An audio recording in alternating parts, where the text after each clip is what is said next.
Another quick video, and we are talking about budget season. Accounting, Excel, all the same thing, right? It's all combined. So when I talk about, I know there's not one accountant that has not done anything in Excel. Excel is the powerhouse for accountants, period. That is the number one tool that we probably use the most besides some kind of uh, payroll or financial system, right? Anyway, so real quickly, you don't have to do anything on the summary page. The totals, those you don't have to do anything there either.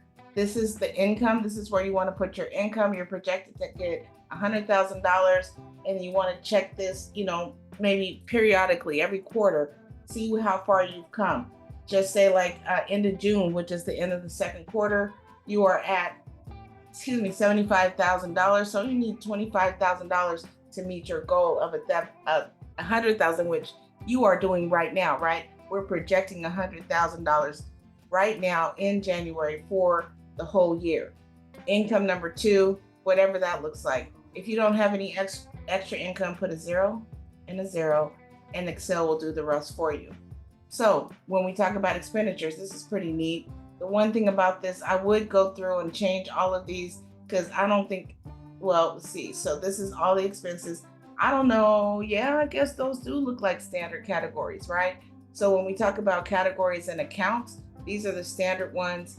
But if you don't have maintenance or repairs, or you don't have supplies, like who has supplies at the house, I would just throw those up in maintenance or repairs. So if you don't have this information, just put a 0 where you don't have anything, right? And then Excel will do the rest for you. Go to other categories. Some of us might have pets. I didn't know pets were so expensive. Actually, that's not that bad. And remember, we're looking at monthly budget amounts. So expenses go here, different categories. If it doesn't jive in the totals and you like, wait a minute, my total cost or projected costs are too much, then make sure you come back to the expenditures and then you change these different categories and make sure that information is not where it's not in the cells. And then your actuals are also taken out, and see how quickly that was done. Then finally, Excel has done the work for you, right? Projected balance, the amount, the income minus expenses is there for you, and then the actual amount. So the difference is going to be $25,000 in this case. You have just learned family monthly budgeting. And JRambus.com, go to my site, purchase my ebook I just released. I'm so excited about that. JessicaRambus.com, countyourownbag.com. Have some knowledge and have some money.